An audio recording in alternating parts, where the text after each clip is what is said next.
Recently, I was challenged to do something that I haven't done and probably am not going to do. Someone challenged me to put a post on Facebook that said, uh, give me 3 words that you believe describe me. Okay. What do you think that would be? I'm not going to ask for your response here either, but I actually had friends of mine that did this. You put out a post that says, put 3 words here that is, when you think of me, what are those 3 words? I didn't do this because I got to tell you, I was a little scared of the response. So I'm not going to do that for me, but I am going to do this regarding the man Avraham. We've been introduced to this man in last week's Torah portion, and his life is one that how many sermons, how many messages, how many books have been written about this man. But do we really know who he is? Why? The intriguing thing to me is, why is it that out of all the people that were living in Ur of the Chaldees, out of all the people that were living in Haran, how is it that he was able to hear? Was he the only one that the Almighty was speaking to, or was he the only one that was listening? Those are questions that there's really no answer to.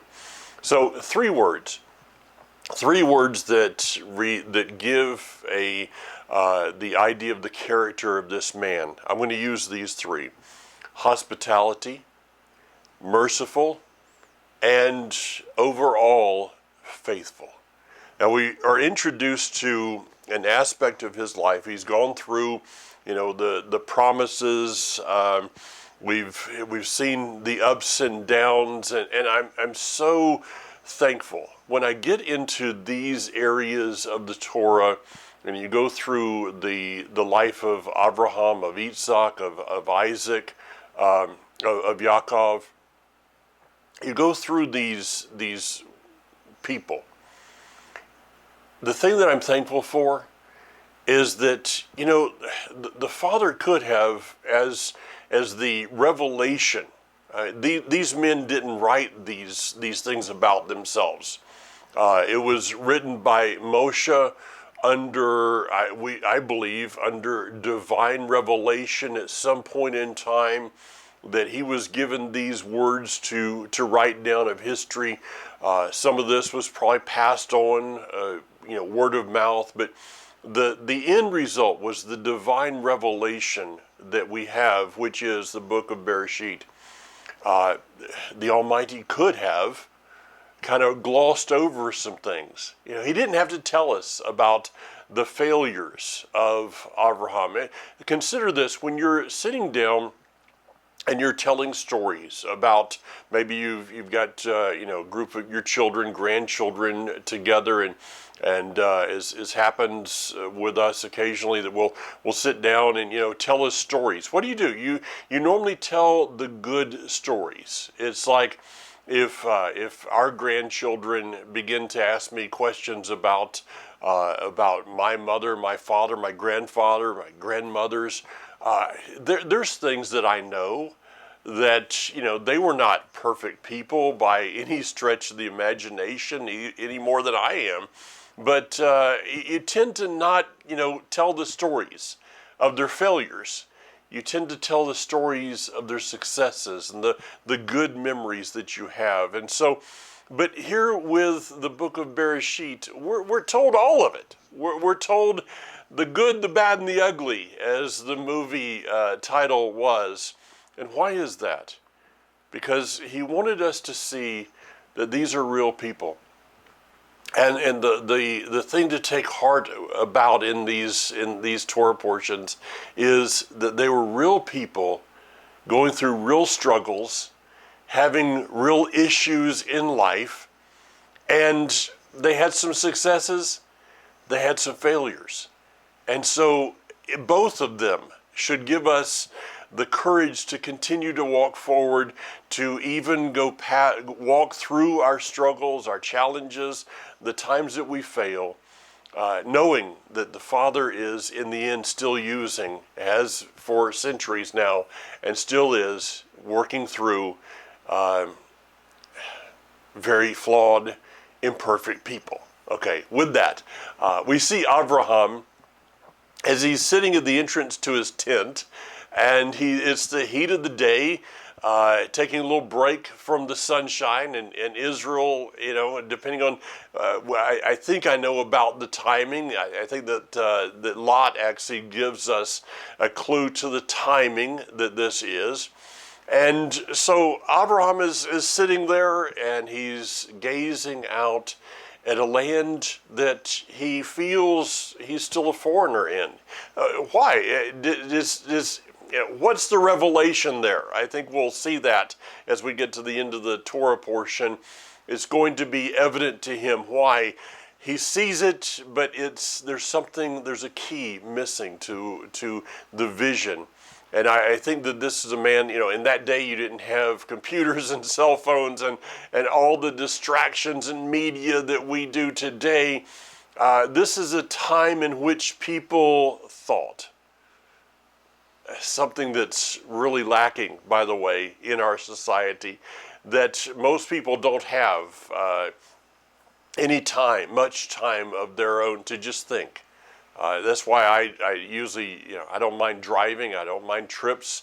A lot of times I just turn everything off and look through the windshield. It's some of the greatest thinking time. Well, in Abraham's thinking time, what happens? He has these three men that come to him. And the first thing that we see is the hospitality of Abraham. And not only is it that and I won't give the countries, but I was in another country a number of years ago, and we were going to be crossing a border into a different country. This is in Europe. That's the only thing that I'm going to tell you. Well, the country that I was in, the hospitality was absolutely over the top. Everywhere we went was, can I get you something? And they had prepared, and it was quite, as we would say in the South, quite the spread when it comes to hospitality. Then we went to another country, and it was like, would you like something? And they brought you a cookie and a glass of water, maybe. There was just a difference in the level of hospitality. Abraham was a man that you would want to go to his place, because not only was he hospitable, he was excited about it. He poured himself into the hospitality of opening his home, as it were, to people that would come by. And so in the midst of all this, he goes and it says he runs. Now, the guy's, in our opinion, not of running age. He's getting a little older here. Still going to have a child to have to keep up with pretty soon. So he's probably a little spry for his age, and he runs to Sarah, who starts doing all these things, and the curds and the meat and all the things that they laid out something. Well, this brings forth an exchange with the one that Abraham sees as Adonai. Literally, that's what he is saying, that he sees him as El Adonai.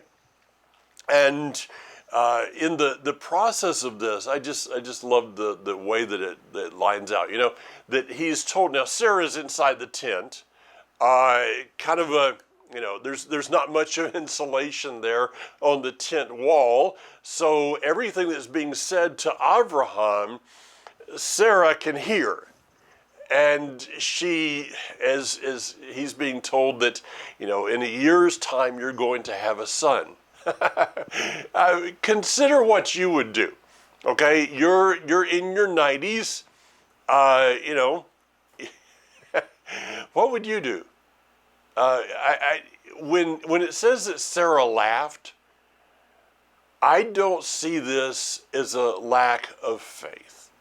I know that she has been berated by so many people that she had this total lack of faith regarding this, and so she started laughing as a mockery toward what was happening. But I see this a little different. And maybe I'm right, maybe I'm wrong, but I try to give some a little. I try to be kind of merciful toward the patriarchs and the matriarchs. I see this as a bit of a playful exchange. So go back and read this for yourself. And back, if we go down to about verse 14, is anything too hard for you, Tevave? At the time set for it, at this season next year, I will return to you, and Sarah will have a son. Sarah denied it, saying, I didn't laugh, because she was afraid. And he said, not so, you did laugh. I see this as a bit of a playful exchange between the one who I personally believe is the Messiah, is the pre-incarnate. He is the Aleph Tav that has come and is standing there in front of Abraham. And so this sometimes, why am I going there? I think sometimes, and I'm probably extremely guilty of this, that are we and please hear me through this, okay? Hear me to the end. Do we take Yah too seriously? Okay, that statement, as I'm saying it, I'm thinking all these verses are going through my mind of, the fear of Yah is the beginning of wisdom and knowledge, and work out your own redemption with fear and trembling, and all those verses kind of, come through here. So I'm not saying that we're not to be reverent and awestruck of him. Anyone that's ever heard me teach for any time knows that that's something that I teach very, very plainly, very straight. But with that being said, do we not see that there's a side to him of exchange? I even see some things about the Almighty that there's a bit of humor that comes out. Look at creation. I have a friend who loves to post all of these things of, these birds and animals that they find on whatever pages these are on the internet, and they'll post these things. And some of them you've got to just look and go, you had to have a bit of a sense of humor for that one. So sometimes if we take him too seriously, maybe we start taking ourselves too seriously. There is a time of a playful exchange between us and our Creator. You can take that one, put that one away, whatever you'd like to do with it. So we see that this promise is given to Abraham, to Sarah, and then the scene changes to what is going to be happening at Sodom and Gomorrah. And here's where we bring out the second aspect of Abraham's life, of he's merciful. Now, I don't think that anyone could possibly challenge the fact that Sodom and Gomorrah, the cities of the plains, deserved judgment. We're not told a lot about them. A lot of things that has been taught about Sodom and Gomorrah is speculation. What we do know is that it seems that the opposite of the trait of hospitality is in Sodom and Gomorrah, the cities of the plains. They're a people that are very self-centered. They are a people that has fallen into extreme levels of debauchery. And so to say that they don't deserve the judgment that is coming upon them, very few people could argue with this. But Abraham, still, here's Lot, okay? Here's this guy that Abraham has been with us, his nephew. He still feels some kind of responsibility. He goes and he rescues. We read that in the last Torah portion. He rescued Lot from those who had kidnapped him. I said to our group on Shabbat, I don't know. I don't know. If I'd have seen all that Lot had been, and what he had done, I'd have probably looked out there and got when the report came and said he's been kidnapped by a group of people, they're probably going to put him to death in the end. The boy got what he deserved. Okay. Yeah, when you do stuff like he did, that's the fruit of it. And so he's just reaping the fruit of the seeds that he sowed. And we'll have a little prayer for him. How would you have done that? Which way would you have gone? Would you have put yourself at risk for this young man? Well, I think there's going to be an interesting twist as we see this continue on. So he stands up. He stands up looking at, he says, Devar el Adonai in verse 27. Devar et el Adonai. Let my words come before El Adonai. So Abraham is not seeing this one that's standing in front of him as just a man of flesh and bone. He is seeing this as I personally believe, as a pre-incarnate Yeshua, the one who maybe Abraham, going back to that Adam would have had influence into Noah's life, and Noah into Shem, and Shem into Abraham. And so they understand that there was a literal person who was the representation of the fullness of Yud He Vav He walking in the garden. And did Abraham put it together that this is the same person? I think so. I would go with that, yes, that he saw him as such. And so he's once again standing up for Lot. Now, can anyone argue? Can anyone really argue that Lot did not deserve someone standing up for him? Okay, why is he there in Sodom to begin with?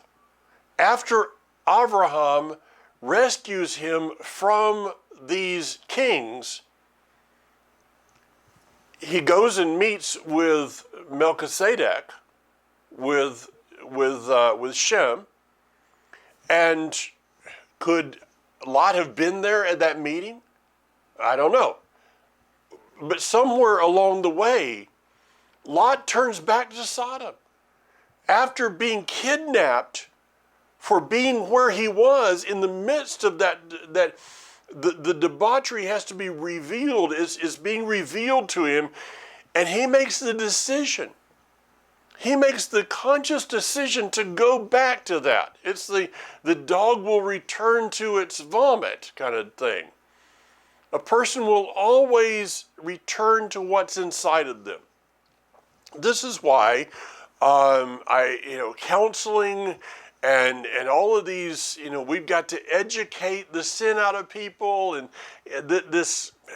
If we just put more counselors, this is not political, but this whole thing today of we have to have some counselors riding along with the police officers today, because they're going to counsel them out of the things that they're out of the crime that they're doing. Really, a person will always return to what's inside of them. This is why it was said to Nicodemus, you must be born again. Because it is only through that born-again experience that which is inside of you can be changed so that you're returning to something different than what you were born with. All right, moving forward. Abraham starts this bit of a dissertation between, what about this many, and what about this many, and if there's only this many, and Abraham, I guess, is probably figuring, Sodom, Lot's married, he's his wife is following him, and his children, and he's got to have had some influence. Well, the truth is that he had no influence. And this is a lesson for us today. Don't kid yourself into thinking that you can influence people that don't want to be influenced. Okay, you can only influence someone that desires to be influenced. We live in a society today that the vast majority of people do not want to be influenced into godliness.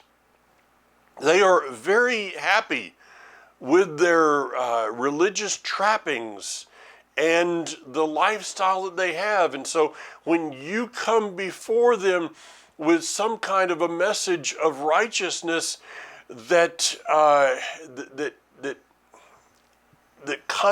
conflicts with them, that begins to contradict, begins to convict them, don't be surprised if you turn out to be the bad person in their eyes, right? We've all had that happen to us. So Abraham is counting on that Lot has influenced people, but he hasn't. And we read that as we continue on, and it says that Lot was also sitting at the gate. He was not sitting at the gate of his tent. He had moved completely. Remember that he originally had pitched his tent toward Sodom, and now he's moved right on into the city. Not only has he moved into the city, but he's a political figure in the city. He was, kind of the mayor, as we could put that into modern day terms. He's the mayor, the sheriff, or something. He's worked his way into the political system, and that's why he's sitting at the gate, and he's staring out at the gate and the debauchery of Sodom and Gomorrah. I wonder if he ever sat there at that gate wondering, just to speculate for a moment, as I do very well, I guess, especially in these Torah portions. As he's sitting at the gate, what's he staring at? Is he staring toward the hills where Abraham was living? Is he possibly taking a little bit of a thought of his own life? How did I get here? Why am I here? I mean, I made the wrong decision. Is this going through his mind? I don't know. Maybe it was. And all of a sudden, these two people come, and he's hospitable also. And he says that he's going to but he kept pressing them, so they went home with him. And he made them a meal, baking matzah for their supper, which they ate. So, is this the time of Passover? Is this the time of unleavened bread? Well, he made matzah for them. It could be that he was following in the footsteps of Abraham and was hurriedly doing this, so he didn't let the bread rise. Or it could have been at the time of Passover. He could have been celebrating Passover in the midst of Sodom and Gomorrah, a standard of righteousness, but no one's listening. That's a difficult thing, I think is so prevalent in our day. I've had numerous conversations with people regarding this. We're speaking, but nobody's listening. Do you ever kind of have that thought? And does that thought bother you? And you're thinking, well, there's got to be something wrong with me. There's got to be something wrong with my witness. And if I would just do more, and I'd pray more, and I would read scripture more, and I would up my levels of. We get into that kind of a trap of asking the questions. They're not bad questions, but in the end, is our life speaking? maybe louder than we really realize, but we're speaking in a way and no one's listening. Kind of like going back to Abraham in Haran and Ur of the Chaldees. Was the Almighty speaking, but no one was really listening? We could be living in that day again. I believe that He is speaking very loudly today, but there's very few that have their ear toward Him and are listening for Him. And the same thing is true. If He's not listening to Him, He's not going to listen to us, okay? So maybe give yourself a little bit of a break in that. And I speak to myself in this. Sodom. Oh, Sodom and Gomorrah, the cities of the plains, and the lifestyle of these cities is revealed in the event that happened in the life of Lot.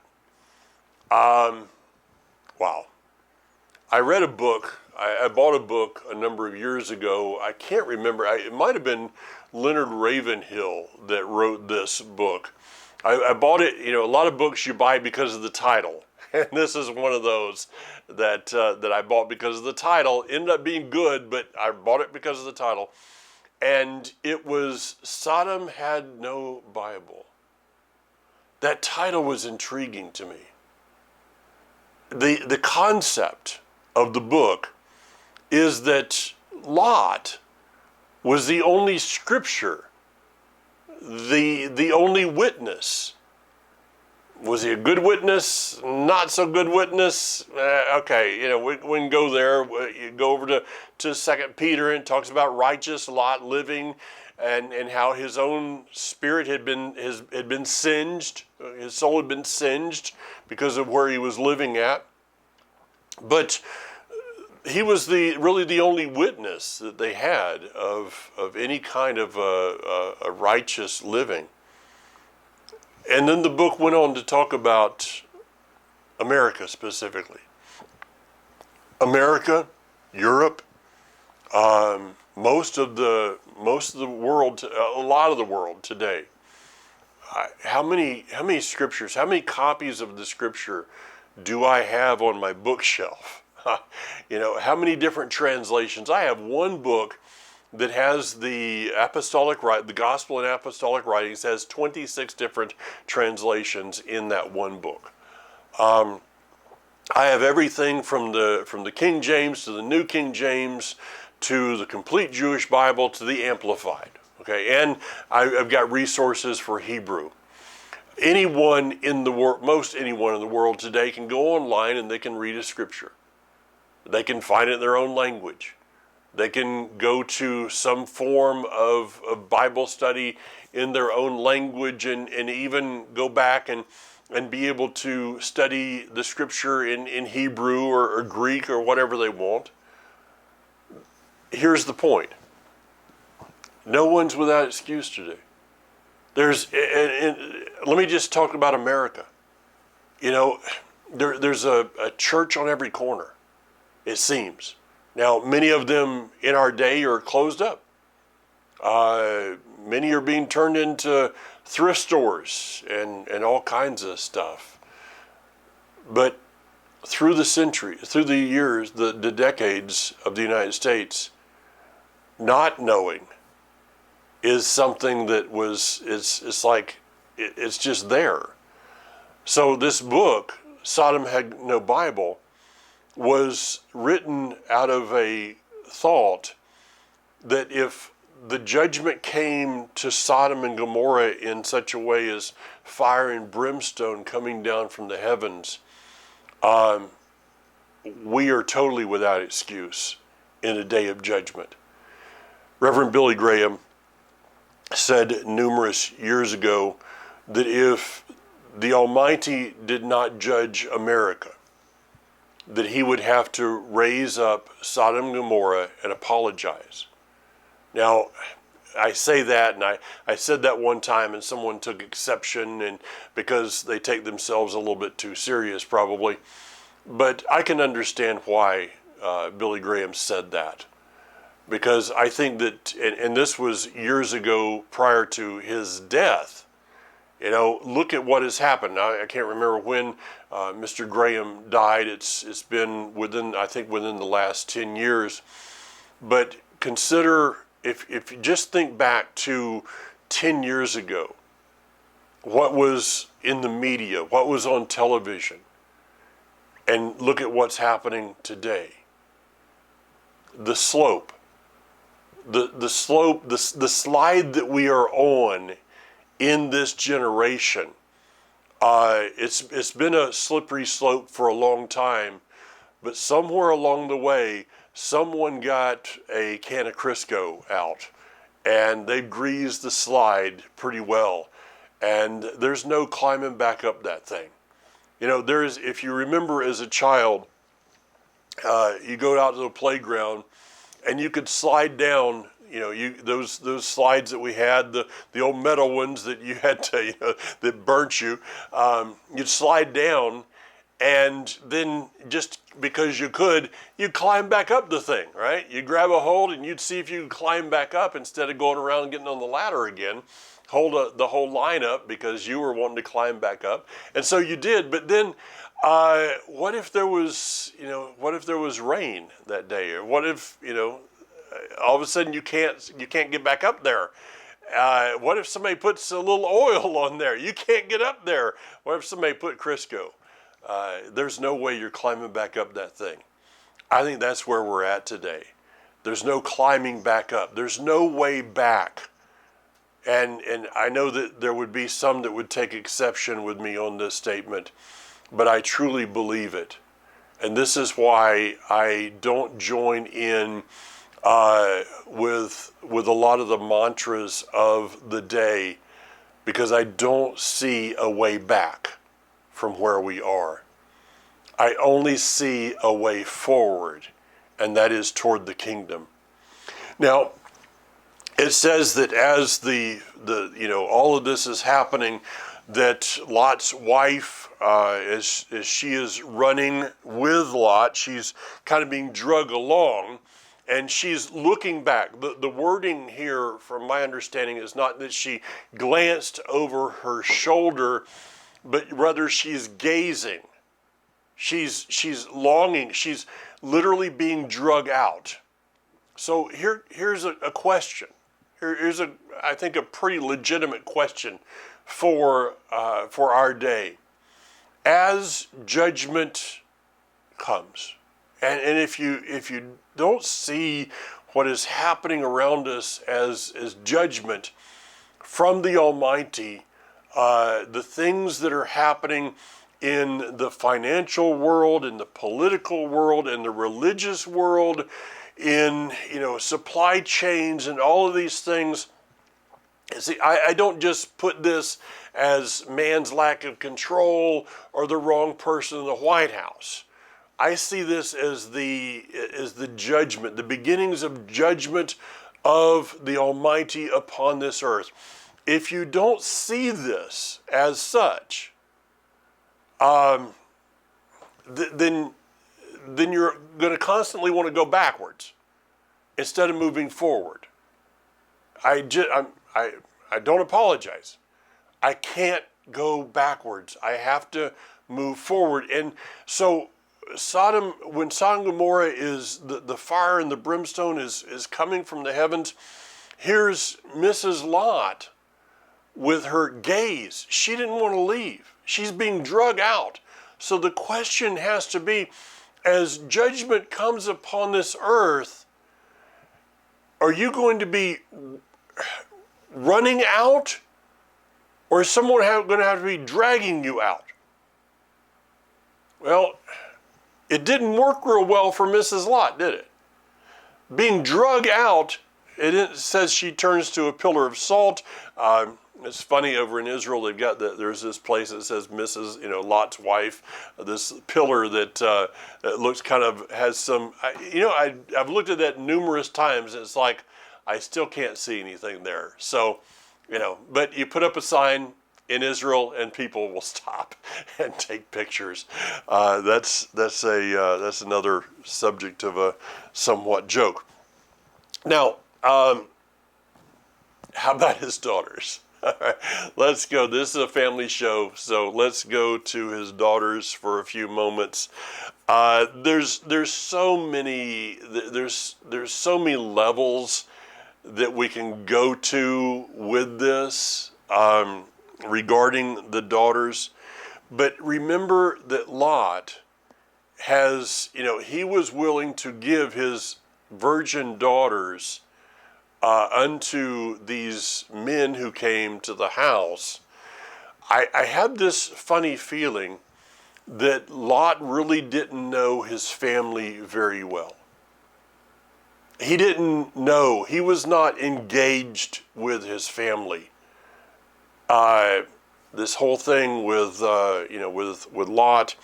Now, here's a crazy. I mentioned this on Shabbat, this past Shabbat. To me, this is just, who would have figured this one out, okay?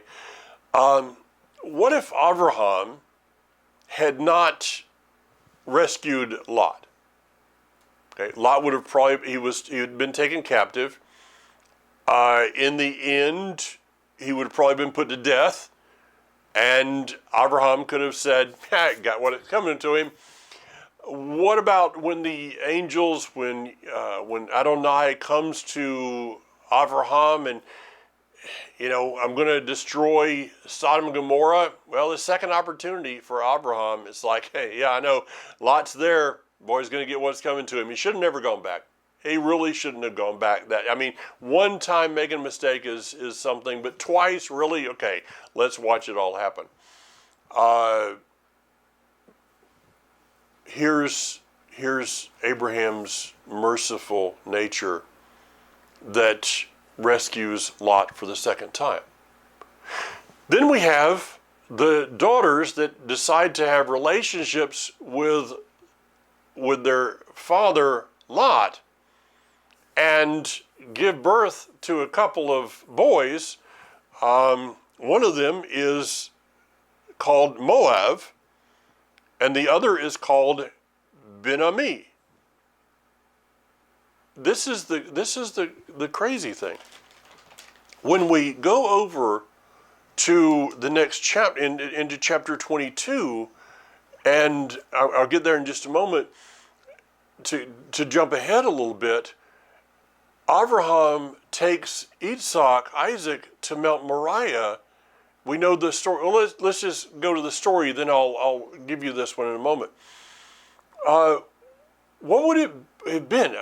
This has been preached as ad nauseum, but for Abraham to be told, take your son, your only son, okay, the only son of covenant, and this should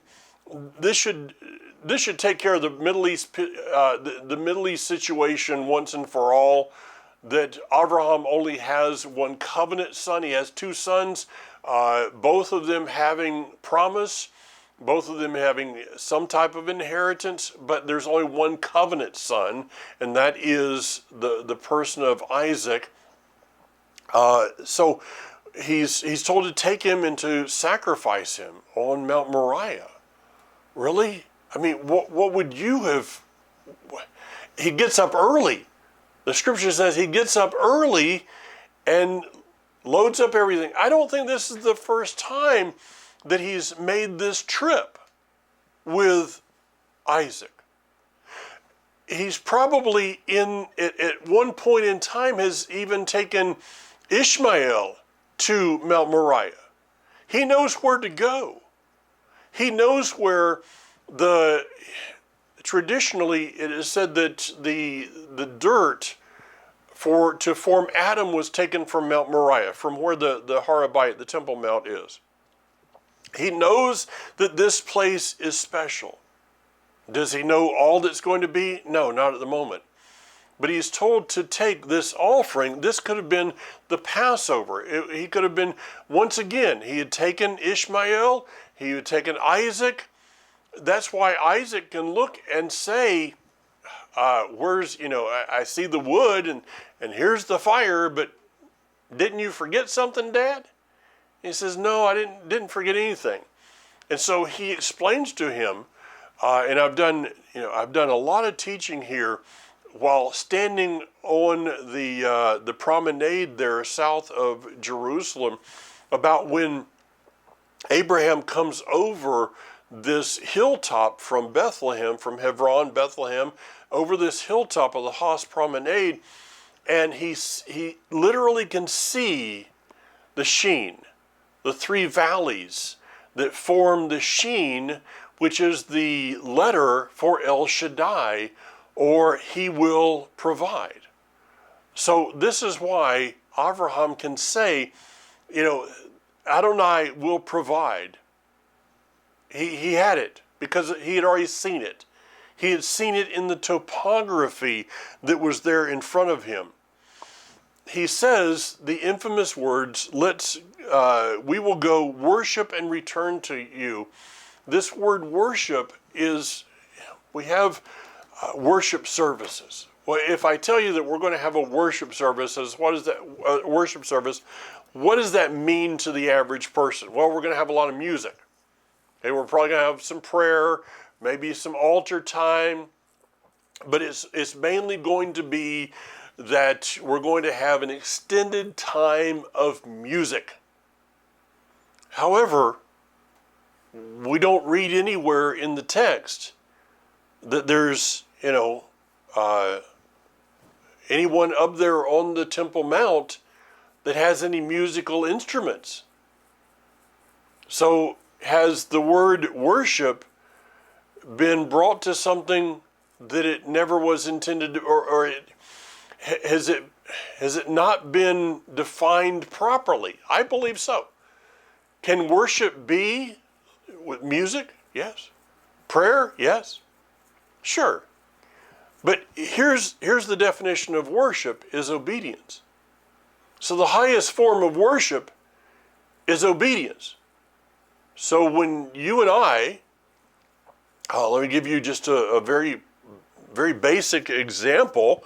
I was at a conference not too long ago, and we had a kind of a private breakfast. A number of us were brought together as a leadership breakfast, and I was the only person in the room that had an understanding of the Torah, and that's fine.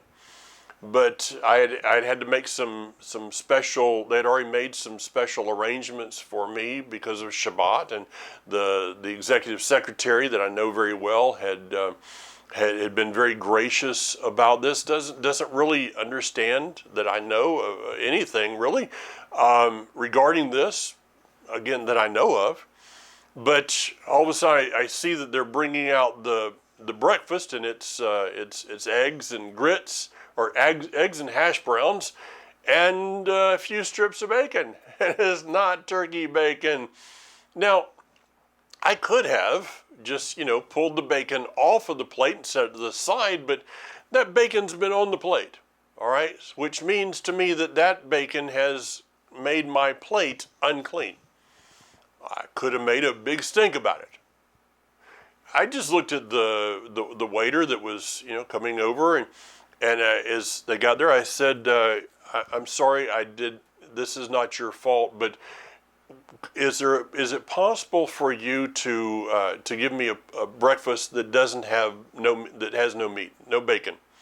I said, sure, no problem. And someone looked at me across the table and said, oh, you don't, are you a vegetarian? And this executive secretary that doesn't really know me very well said, no, he eats kosher, and started apologizing because I'd had a conversation about Shabbat, and so, of course, I would eat kosher. And it opened up a whole conversation at our end of the table for this. What was that about? What does that have to do with this story? That was worship. See, when you apologize to the waitress that you didn't tell them not to put the bacon bits on there, and you send it back instead of picking them out and thinking, oh well, I'll just get them all, okay? That's a form of worship. Anything that we do in obedience to Him is a form of worship. And my statement is this, I think it's very clear, that unless you're worshiping outside of music, there's no way to worship inside of music. You can sing in a way that rivals the angels. You can play every instrument on the planet to close to perfection. But if you're not worshiping outside of music, you'll never enter into worship inside of music. Now, as this is all playing out, we know the story about the Akedah, the ram caught in the thicket. So much has been taught here. I'm not making light of this, but this is an amazing story of he will provide. But it says, Yahweh Yireh, Adonai will see to it. Yahweh provides, as it is said to this day, on the mountain Yud-Heh-Vav-Heh is seen. On the mountain he is seen. So did Abraham receive a vision of the kingdom? I think so. And there's actually Jewish writers that would agree with me on that. That doesn't make me right. It may make both of us wrong. But it is taught that he literally, the time was opened up. He was not transported into, but the veil of time was opened, and he was able to see the Messiah. He was able to see the kingdom. He was able to see the one that was ruling and reigning, the Torah going forth from Jerusalem. And here's the interesting twist to this, that the one who was seated upon the throne is in the lineage of one of the daughters of Lot. Moabite. Who is the most famous Moabitess in the scripture? Ruth, who is in the lineage of King David, who is in the lineage of Messiah himself. So what if Abraham, here's the crazy twist. This is under that scripture of his ways are not our ways. Got that? Here's the crazy twist of this, that Abraham rescuing Lot was about the lineage of Messiah. And this is where I come to the third statement regarding the life of Abraham. He was faithful. Abraham was hospitable. Abraham was merciful. But in the end, the number one word that describes this man was and is faithful. And that's why we read of him in Hebrews chapter 11. And it says, by faith he lived as a temporary resident in the land of the promise, as if it were not his, staying in tents with Isaac and Yaakov, who were to receive what was promised along with him, for he was looking forward to a city with permanent foundations, in which the architect and builder is Elohim. He was faithful in his generation, and that's why we can walk in his footsteps. The footsteps of hospitality, of being merciful, and also of being faithful. Shabbat Shalom, Shavua Tov, have a blessed, prosperous week, B'ezrat Hashem, God willing. See you again next week, and until then, be strong. Yivarechecha Adonai v'yishmarecha.